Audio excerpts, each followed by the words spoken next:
Good morning everyone, welcome to the class 24। तो आज की ये वीडियो जो है वो ग्रुप डी के कट ऑफ को लेके है, क्योंकि आपके सारे एग्जाम इंक्लूडिंग हुबली जोन ये वाला भी आपका हो ही चुका है। तो अभी यहाँ पे ग्रुप डी का एक जो लॉन्ग प्रोसेस होता है एग्जाम का वो कंप्लीट हो चुका है। देखिए, इस वीडियो का मकसद सिर्फ इतना है कि आप इस एग्जाम को दे चुके हैं, आपका जो भी एग्जाम है जैसा भी हुआ है उसमें हम कुछ चेंज नहीं कर सकते। बट डिस्पाइट ऑफ दिस, अगर हमको ये पता लग जाता है कि एक अप्रोक्सीमेटली आइडिया लग जाता है कि इस जोन में या फिर इस फेज में जब हमने एग्जाम दिया था तो उस फेज में हमारी जो मैक्सिमम मार्क्स है उसके अकॉर्डिंग हम एग्जाम क्लियर कर रहे हैं या नहीं, इससे ज्यादा फर्क नहीं पड़ेगा चीजों पे। बस इतना फर्क पड़ेगा कि आप अगले एग्जाम की तैयारी जो है वो कर पाएंगे, या जो भी आगे एग्जाम अब देने वाले हैं तो वहां बैठना नहीं है। सबसे बड़ी बात ग्रुप डी वाले बच्चों के लिए एक मैं रिक्वेस्ट कह लीजिए या एक एडवाइस कह लीजिए कि इस एग्जाम को देने के बाद आपको रुकना नहीं है। आपके पास सीजीएल का एग्जाम है, आपके पास रेलवे का जो एएलपी का एग्जाम है उसकी कभी भी नोटिफिकेशन आ सकती है। आपकी अक्टूबर में ही ये नोटिफिकेशन तय है, तो देखते हैं कब तक आती है। लेकिन डिस्पाइट ऑफ दिस, अगर आप ग्रुप डी का एग्जाम दे चुके हो तो बैठिए मत। इनफैक्ट आप बाकी सारे बच्चों से अभी थोड़ा सा आगे हो, आप चीजें रिवाइज करो, आप वापस से चीजें करना शुरू करो, ताकि आगे के एग्जाम जो है वो आपके हेल्पफुल हो। ये वीडियो सिर्फ और सिर्फ एक जनरल आइडिया लेने के लिए है कि कैसे एग्जाम की जो लेवल है उसके अकॉर्डिंग आपकी कट ऑफ जा सकती है, पहली बात। दूसरी बात, इसमें जोन वाइज नहीं बता रही हूँ मैं आपको। जैसे कई सारे बच्चे यही पूछ रहे थे, चंडीगढ़ में, बिलासपुर में, रायपुर में, ये जो आपकी जो जोन्स वाइज जो है वो कैसे होने वाला है। अगर हम मुंबई की बात करें या फिर हम बैंगलोर जोन की बात करें, इलाहाबाद जोन की बात करें, है ना, तो उसके अकॉर्डिंगली जो है वो कट ऑफ कैसे जाएगा। तो मैं सबसे पहली बात इस वीडियो में आपकी जो आपकी जोन वाइज है ना वो मैं नहीं बताने लग रही हूँ, क्योंकि वो बताना बहुत ज्यादा डिफिकल्ट हो जाएगा और उससे थोड़ी सी जो है ना चीजें इधर उधर हो सकती हैं। मैं आपको बताऊंगी कि फेज 1 से लेके फेज 5 तक का जो एग्जाम हुआ है उसमें डिफिकल्टी लेवल के हिसाब से जो आपका हर फेज में जो परसेंटेज या जो हर फेज में जो मैक्सिमम मार्क्स जा सकते हैं ना वो कितने जा सकते हैं, हम इसके ऊपर बात करने वाले हैं। सो आइडियली देखिए, 18 जोन है आपके पास टोटल पूरे के पूरे भारत के अंदर। आपका जो रेलवे जोन है उसको 18 पार्ट्स में डिवाइड किया है, और आपकी जितनी भी जोन्स जो आप बोलते हो वो ये सारे जोन्स है ना, जयपुर, विशाखापट्टनम, कोलकाता, बिलासपुर, प्रयागराज, इलाहाबाद वाला प्रयागराज, बैंगलोर, गोरखपुर, मालगांव, कोलकाता, सिकंदराबाद, जबलपुर, भुवनेश्वर, हाजीपुर, मुंबई, चर्च गेट, चेन्नई, न्यू दिल्ली, मुंबई और कोलकाता, है ना। यही 18 आपके जोन है जहां से आपका एग्जाम क्लियर होगा। लेकिन जोन के ऊपर नहीं, हम फेज वाइज बात करेंगे, क्योंकि हमने तैयारी और हमने जो जो भी क्वेश्चंस किए थे या जो भी डिफिकल्टी पैटर्न है वो फेज वाइज ही देखा था। इससे पहले अगर हम कट ऑफ की बात करें तो आप वैकेंसी याद रख लीजिए, आपकी 1,03,759 वैकेंसीज हैं। वैकेंसीज के घटने या बढ़ने पे कोई भी रेलवे ग्रुप डी का ऑफिशियल नोटिफिकेशन नहीं है। हालांकि कुछ लोगों का कहना था बढ़ेंगी घटेंगी, तो ऐसा कोई ऑफिशियल नोटिफिकेशन नहीं है। अभी के लिए वैकेंसी जो है वो हम दिए गए जो ग्रुप डी का 2018 का नोटिफिकेशन है उसी के हिसाब से यहाँ पे बात करें तो आपकी जो टोटल वैकेंसीज हैं अगर वो कैटेगरी वाइज देखी जाए तो जनरल्स की जो है वो इसमें सबसे ज्यादा 42,355 है, जो कि इसकी 50% भी नहीं है बेसिकली। यहाँ पे जो आपका एससी कैटेगरी रहेगा उनकी 15,000 के आसपास, एसटी कैटेगरी की लगभग 8,000 के आसपास, ओबीसी कैटेगरी में 27,000 के आसपास, और ईडब्ल्यू में आपका 10,000 से ज्यादा वैकेंसीज जाएंगी, जो कि मिला के आपकी इतनी वैकेंसीज बन जाती हैं 1,03,769, राइट। ये वैकेंसीज की बात होगी। इतनी वैकेंसीज ग्रुप डी को आपको भरवानी है, और इसके बाद उन्होंने लेना है एक एग्जाम, यानी कि पेट जिसे कहते हैं, ठीक है।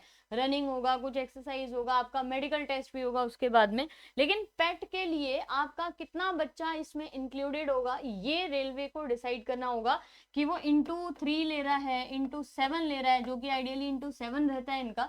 लेकिन फिर भी कितने बच्चे ये लोग ले रहे हैं पेट के एग्जाम के लिए वो रेलवे के ऊपर डिपेंड करता है। लेना तो चाहिए वैसे *7, लेकिन हर बार रेलवे कुछ ना कुछ न्यू चेंजेस लेके आ रही है, जिसकी वजह से थोड़ा सा डाउट है कि वो कितना परसेंटेज या कितने गुना बच्चों को लेगा। अगर हम बात करें कुछ भी अप्रोक्सीमेटली कि *n नंबर ऑफ स्टूडेंट्स जो है ना वो इनको लेने हैं, तो मेरे हिसाब से अगर कट ऑफ का अगर हमें आइडेंटिफाई करना है तो कट ऑफ मेरे को लगा कि 5 बेसिस पे या 4 पॉइंट्स पे एक्चुअली हम कट ऑफ डिसाइड कर सकते हैं। जैसे सबसे बड़ा फैक्टर जो है वो अटेंडेंस रहेगा। अगर 10 बच्चे एक ही एग्जाम को देंगे ना तो आपकी कंपटीशन थोड़ी सी बढ़ जाएगी, और अगर 5 बच्चे उसी एग्जाम को देंगे तो कंपटीशन थोड़ी सी कम हो जाती है। यहाँ पे एग्जैक्टली यही हुआ है कि जितने टोटल बच्चे थे वो आपके 40 to 45% ऑन एन एवरेज बच्चा पेपर दिया है। मतलब कुछ कुछ स्टेटमेंट तो बच्चों की ऐसे हैं कि अगर वो क्लासरूम में 100 की सीट है ना तो अप्रोक्सीमेटली 1/3 सीट ही भरी हुई है, हर तीसरी सीट जो है वो भरी है, बाकी सीट्स खाली हैं। तो ऑन एन एवरेज जो अटेंडेंस गई है वो यहाँ पे सबसे बड़ा फैक्टर होगा आपके एग्जाम को क्वालिफाई करवाने में। अगर यहीं पे 80, 90 या 70 की अटेंडेंस होती तो एग्जाम क्वालिफाई करना और भी मुश्किल हो जाता, लेकिन क्योंकि अटेंडेंस जो है वो कम है, 40 to 45% एवरेज ही गई है। तो देखो अब इसका सबसे बड़ा रीजन है कि ये जो आरआरबी ने एग्जाम कराया ना वो 3 साल में करा पाए हैं। 18 में नोटिफिकेशन निकाल दिया था, 19, 20, 21 3 साल बीच में पूरे चले गए, 22 के भी एंड में आके नोटिफिकेशन के अकॉर्डिंग एग्जाम जो है वो कराया है, विच एक्चुअली मेक्स कि भाई 4, 4.5, 5 साल तो हो ही गए ना। तो यहाँ पे बच्चा 3 साल सीधा सीधा गया, और 18 को नोटिफिकेशन और 22 के पेपर को, उन साल को अगर हम एक्सक्लूड कर देते हैं तो 3 इयर्स प्लस ही जो है ना वो हो गया। तो यहाँ पे कई सारे लोगों की जॉब लग गई, कई सारे लोग अपना प्राइवेट काम शुरू कर दिए, कई लोग अपने स्टार्टअप्स खुद से शुरू कर दिए, तो काफी सारे बच्चे डाइवर्स हो गए। तीसरा यहाँ पे एग्जाम के लेवल की बात करें, एग्जाम का लेवल तो जो था वो पेपर को थोड़ा सा यूनिक बनाने के लिए साइंस जो है वो काफी डिफिकल्ट दी गई, ठीक है, रीजनिंग लेंथी दी गई, मैथ्स और जीके जैसा आता है वैसा ही आया। जबकि एनटीपीसी का जो पेपर हुआ था जो जनवरी 2021 का, जिसका प्री, और 22 में ही इसी साल जो है उसका सेकंड पेपर भी करा लिया इन्होंने ना, तो वहां पे ये साइंस का या फिर जो आपका जीके का पैटर्न था वो ऐसा नहीं था। मतलब अगर मैं स्पेसिफिकली साइंस की बात करूं यहाँ पे, तो साइंस का जो पेपर था वो एग्जैक्टली आपके एनसीईआरटी रिलेटेड, और सबसे बड़ी बात कि क्वेश्चन को घुमा के पूछा था। आपको क्वेश्चन आ भी रहा है लेकिन क्वेश्चन की लैंग्वेज इतनी टफ है कि आपके लिए थोड़ी सी मुश्किल यहाँ पे हो जा रही है। तो साइंस ओवरऑल जो है वो डिफिकल्टी था। कई बच्चे साइंस के अंदर जो है ना वो आपके 25 में से, अगर मैं बात करूं 25 स्कोर लेते हैं कि एवरेज ही रहता है, तो उसमें 25 में से ना बच्चे 12 या 10 क्वेश्चन पे भी सिमट जा रहे हैं। मतलब उससे ज्यादा मार्क्स बच्चों के बन ही नहीं रहे या बढ़ ही नहीं रहे, अगर मैं 25 क्वेश्चन को ऑन एन एवरेज लेके यहाँ पे बात करूँ तो, ठीक है। अब साइंस डिफिकल्ट थी, रीजनिंग जो है वो लेंदी थी, मैथ्स का कुछ पार्ट जो है वो लेंदी था। सेम चीज जो है वो एनटीपीसी के पेपर 2 में भी हुई थी, वहां पे भी पेपर आपका मैथ्स और रीजनिंग का लेंदी था, हालांकि वहां पे जीके ठीक ठाक था, राइट। अब बात करें कि 2018 में जो पेपर हुआ था उसके साथ कंपेयर करिए। देखिए हम पेपर के लेवल को कंपेयर कहीं से नहीं कर सकते क्योंकि पेपर का लेवल जो है वो बहुत ही अलग है, पेपर का ओवरऑल लेवल जो है वो अलग है। 2018 का साइंस का पेपर इतना मुश्किल नहीं आया था, बहुत ही इजी क्वेश्चंस थे। या ये कह लीजिए कि हाँ 18 के बाद अगर आप 22 में पेपर दे रहे हैं तो मोटा मोटी 4 से 5 साल का अंतर है, तो लेवल तो बढ़ेगा और पेपर तो यूनिक बनेगा। तो इन 4 फैक्टर्स के ऊपर बेसिकली हम जो है वो बात कर सकते हैं कि कट ऑफ क्या रहेगी। तो मेरे हिसाब से अगर जोन वाइज नहीं देख के सिर्फ फेज वाइज कट ऑफ देके, देखिए जोन वाइज कट ऑफ देना बहुत ही मुश्किल है क्योंकि अब मैं कुछ भी फैक्ट उठा के या कुछ मैन्युपुलेटेड अपनी तरफ से दूं तो वो गलत चीज हो जाएगी, तो वो मिसलीडिंग वाली बात हो जाती है, तो वो चीज सही नहीं है। जोन की जो भी कट ऑफ आएगी वो हमको पता ही लग जाएगा। फेज में ये है कि हर फेज का हर दिन पेपर देखा है, बच्चों के रिव्यूज देखे हैं, या फिर बच्चे पहला दिन को अगर मैं लास्ट डे के क्वेश्चंस के साथ भी कंपेयर करूं तो समझ आ रहा है पहले दिन में बच्चा साइंस के 5-6 क्वेश्चन भी नहीं बता पा रहा कि क्या आया था। क्यों? क्योंकि लैंग्वेज बहुत अलग थी, तो लैंग्वेज लर्न करना नहीं ईजी है। लेकिन लास्ट वाले पेपर तक आते आते बच्चे बता पा रहे थे 12 से 14। देखिए अगर हम किसी पेपर में जा रहे हैं और वहां पे जाके हमको पता लग रहा है, अगर उधर उस पेपर को देने के बाद जब हम बाहर निकलते हैं ना, हमसे कोई पूछता है ना क्या आया पेपर में, तो जो क्वेश्चन इजी थे जो आपने करे थे वो आप इजीली बता पाते हो, लेकिन जो क्वेश्चन आपने किए ही नहीं, जो समझ नहीं आए, वो आप बाहर आके नहीं बता पाओगे। यही चीज जो है ना वो हुई है यहाँ पे लेवल 1 में। बच्चे जब ये पहला फेज हुआ था ना 1 से 17, जो पहला फेज हुआ था 17 से 25 अगस्त के बीच में, वहां बच्चा साइंस के 5 से 6 क्वेश्चन भी नहीं बता पा रहा था। क्यों? क्योंकि बाकी के क्वेश्चन जो हैं वो किए तो होंगे लेकिन लैंग्वेज डिफिकल्ट है, मैचिंग है, ये सारी चीजें। अब डायग्राम बेस्ड क्वेश्चन है तो नहीं बता पा रहे ना एग्जैक्टली क्या पूछा है। लेकिन जब आप फेज 4 में थे 19 से जो ये आपका 7 अक्टूबर के बीच में, वहां पे बच्चे 12 से 15 क्वेश्चन बता पा रहे हैं, ये बाकी के अगर मैं पूरे पेपर को ध्यान में रख लूं, शुरू का पेपर यानी कि जो पहला 17 को हुआ, या जो 11वां जो पेपर है हुबली जोन का, जो 5th फेज हुआ है हुबली जोन का 11 अक्टूबर तक जो पेपर हुआ है, उसमें जो भी कंटेंट पूछा गया है, जो क्वेश्चन पूछे गए हैं, उसके बेसिस पे फेज 1 सबसे डिफिकल्ट पेपर था, क्योंकि वो एकदम से नया था।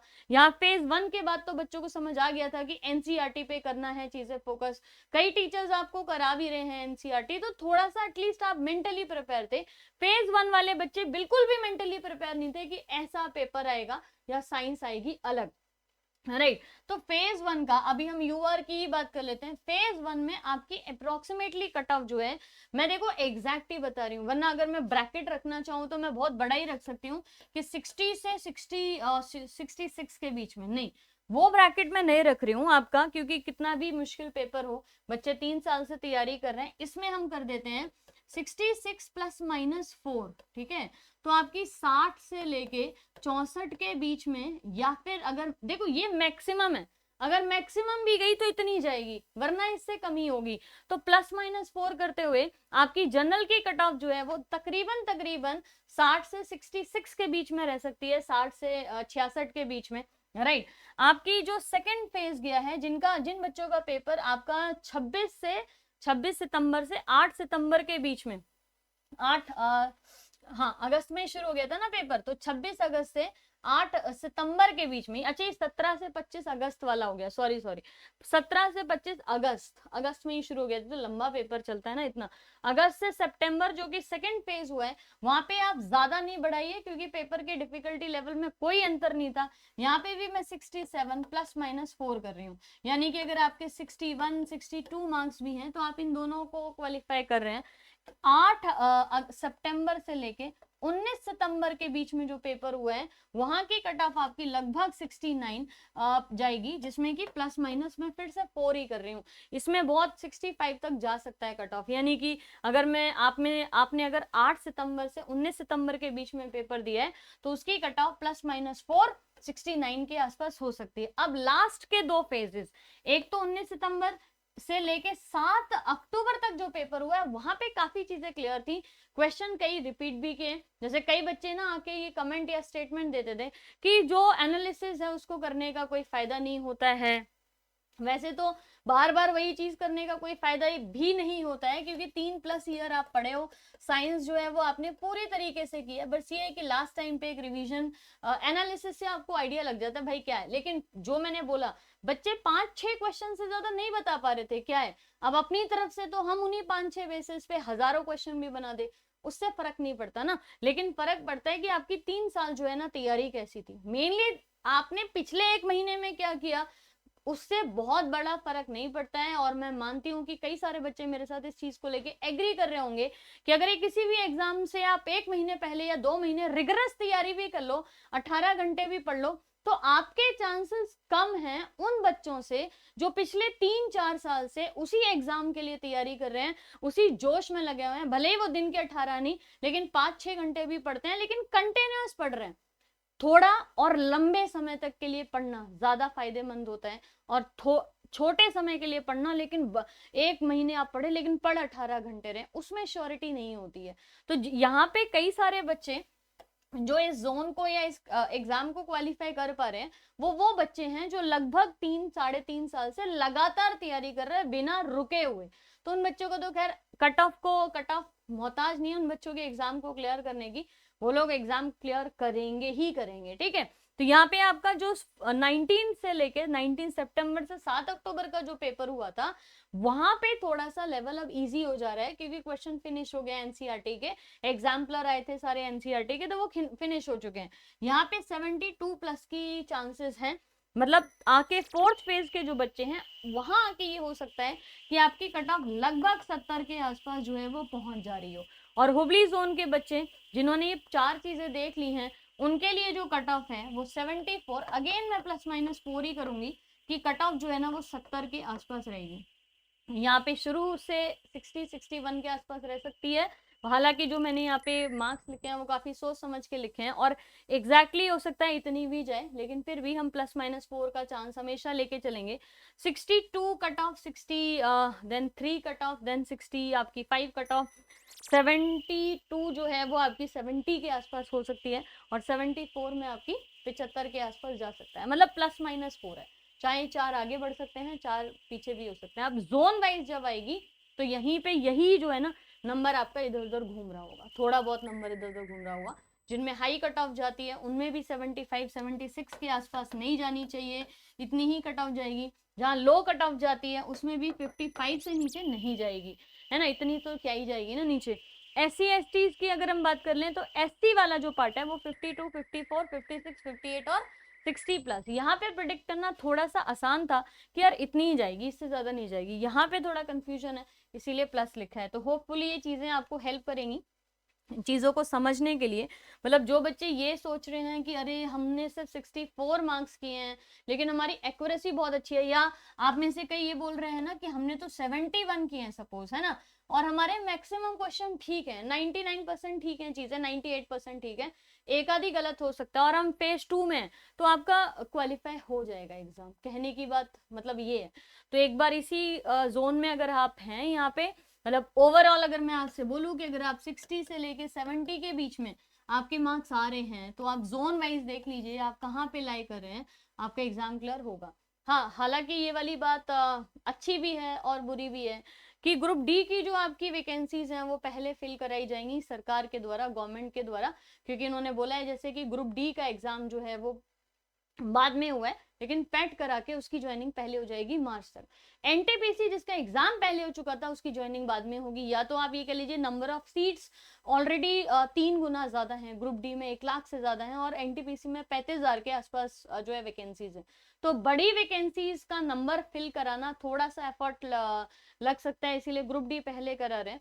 और क्योंकि एनटीपीसी में सैलरी भी ज्यादा है तो अगर उनको पहले से करा लेंगे तो सैलरी का बर्डन भी हो जाएगा, एक पॉइंट ये।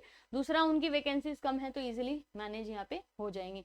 तो this is for the group D. अब आपका जो 2018 की चीजें थी वो सब खत्म हो चुकी हैं एनटीपीसी ग्रुप डी। जैसे कि बोला गया है कि 10 लाख जैसे कई कई जगह पे आपको बोला जा रहा है कि रेलवे की वैकेंसी इतनी, एसएससी की वैकेंसी इतनी।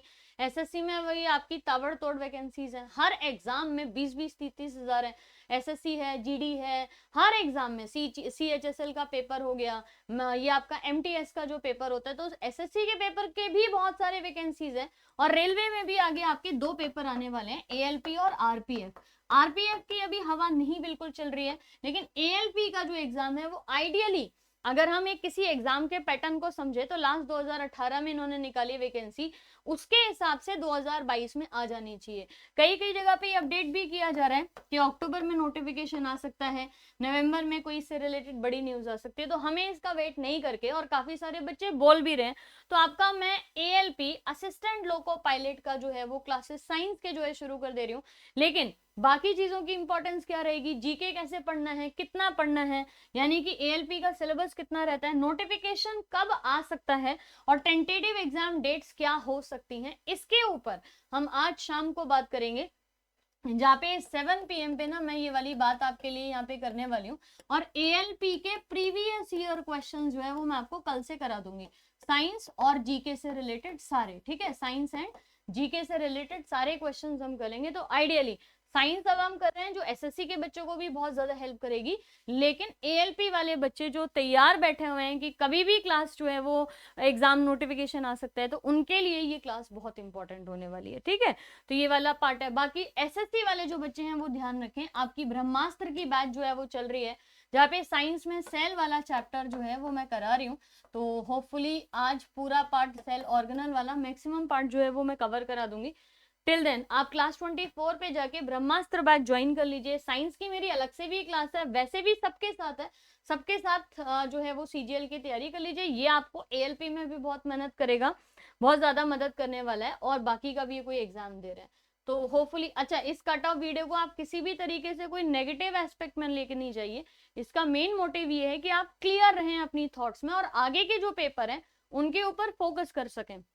कई बच्चे ऐसे हैं जिनके फाइनल 40 to 45 मार्क्स भी जो है वो बन रहे हैं। मतलब ऐसे बच्चों ने, मैं आपको बता रही हूँ, कई मेरे पास ऐसे मैसेज आए हैं टेलीग्राम पे जहाँ पे बच्चों के 45 या 46 मार्क्स ही बन रहे हैं, and they are from the general category या ओबीसी। तो 45 मार्क्स है, जनरल या ओबीसी में तो नहीं होगा, बाकी कुछ नहीं पता। जोन की अगर हम बात करें तो एससीज के लिए, ईडब्ल्यूएस के लिए जाएगा, है ना, लेकिन जनरल में 45 का कोई मतलब नहीं है। तो आप जो है ना वो टाइम जो है वो निकालने की जगह आप जो है ना वो आप तैयारी शुरू कर दीजिए, एएलपी की, एसएससी की, आरपीएफ का मैं भी नहीं कहूंगी, लेकिन एसएससी और रेलवे के जो भी आगे एग्जाम्स है उनकी तैयारी शुरू कर दीजिए।